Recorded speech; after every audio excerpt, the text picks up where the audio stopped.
Salam. Temanya damai sejahtera, tapi judulnya memikul salib.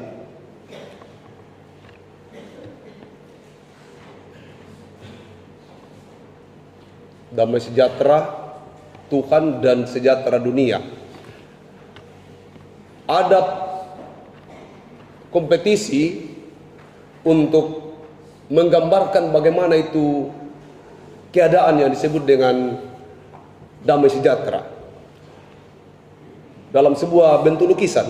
Pelukis pertama melukis danau yang biru, ikan yang begitu banyak, lalu ada pemancing di atasnya, pemancingnya bersiul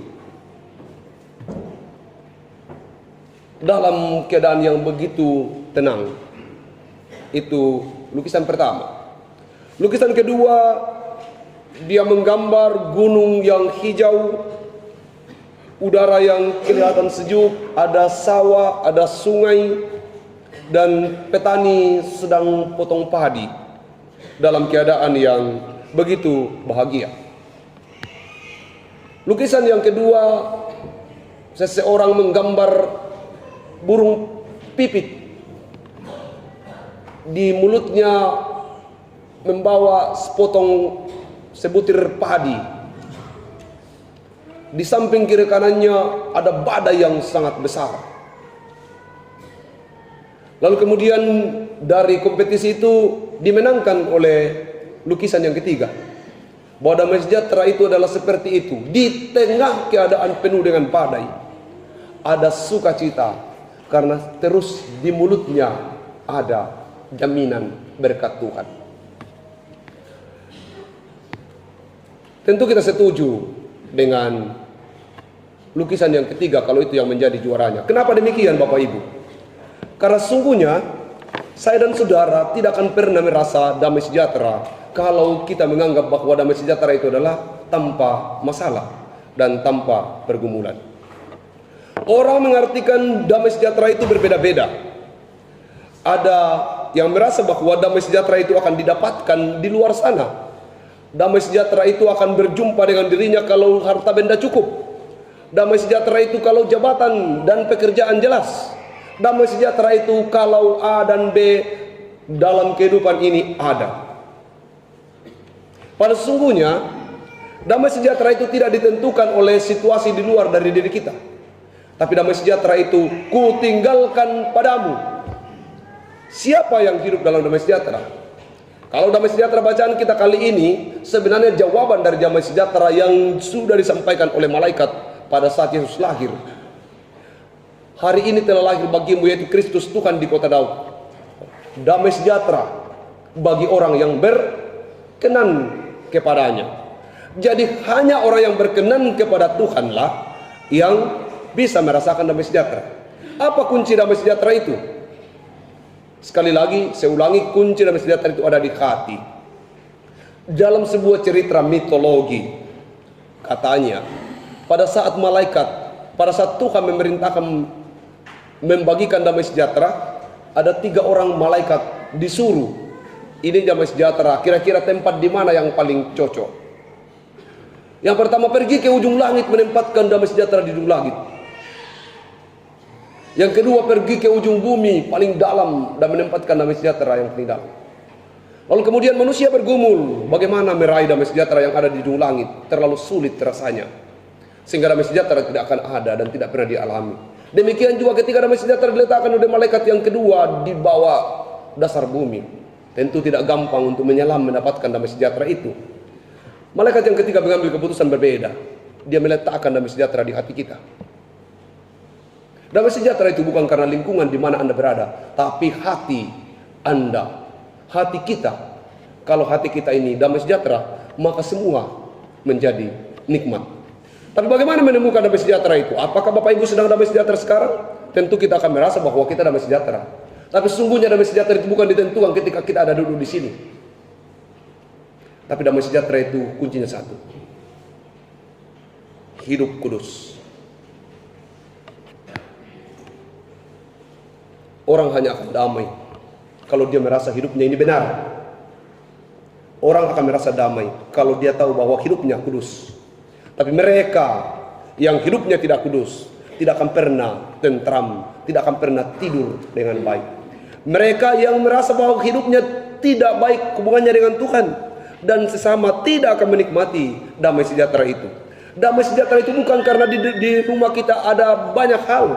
Damai sejahtera itu bukan karena di dalam tempat beras penuh. Damai sejahtera itu bukan karena banyaknya kue Natal. Damai sejahtera itu bukan karena pakaian baju baru dan seterusnya. Tapi damai sejahtera itu kondisi keadaan hatimu. Mungkin tidak punya apa-apa, tapi engkau merasa bahwa kalaupun kali ini tidak punya apa-apa, tapi saya tidak mencuri Tuhan. Kalaupun kali ini saya tidak punya apa-apa, tapi saya tidak melakukan kejahatan-kejahatan. Kalau orang hidup kudus, maka hidupnya akan berada dalam keadaan damai sejahtera.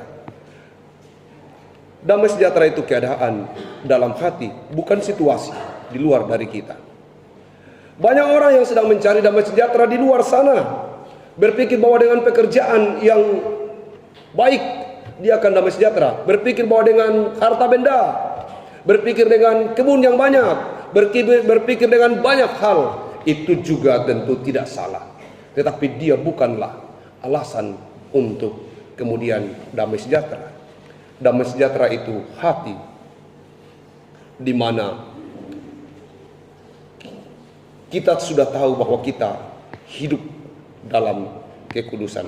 Secara alkitabiah tidak salah mencoba hidup realistis. Tidak salah kita harus bekerja dan berdoa. Tetapi yang paling penting dari semua itu adalah bodoh kita kalau dalam bekerja dan berdoa kita lakukan semua karena rasa khawatir. Saya ulangi, bodohlah kita kalau karena kita bekerja dan berdoa kita lakukan itu dalam rasa khawatir. Mas sambayang tombaka berdoa orang karena upu, bekerja orang karena upu. Tidak. Seharusnya kita bekerja dan berdoa dalam damai dan sejahtera. Tuhan memberkati saya dan saudara sehingga apapun yang kita kerjakan akan memberi buah. Tidak ada hal yang ditakuti, tidak ada hal yang dikhawatirkan oleh orang yang hidup kudus. Tidak ada hal yang ditakuti dan tidak ada hal yang dikhawatirkan oleh orang yang hidup kudus. Tapi mereka yang tidak hidup kudus, sekalipun memiliki banyak, mereka akan tetap tidur dalam ketidaktenangan. Mereka akan khawatir, selalu khawatir. Dan firman Tuhan sudah menjelaskan kepada saya dan saudara tentang damai sejahtera itu. Kuberikan kepadamu. Dan kalau engkau masih merasa gelisah hari ini, perbaiki hidupmu. Kalau engkau merasa bahwa hidupmu penuh dengan kegentaran, perbaiki. Mungkin hubunganmu dengan Tuhan tidak sedang baik-baik saja.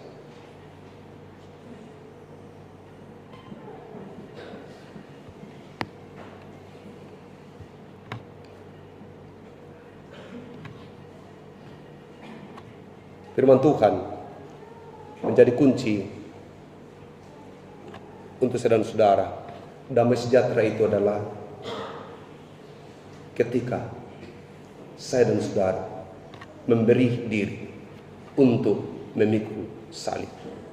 Beri dirimu untuk pelayanan, beri dirimu untuk hormat dan kemuliaan nama Tuhan. Hiduplah dalam keadaan kudus.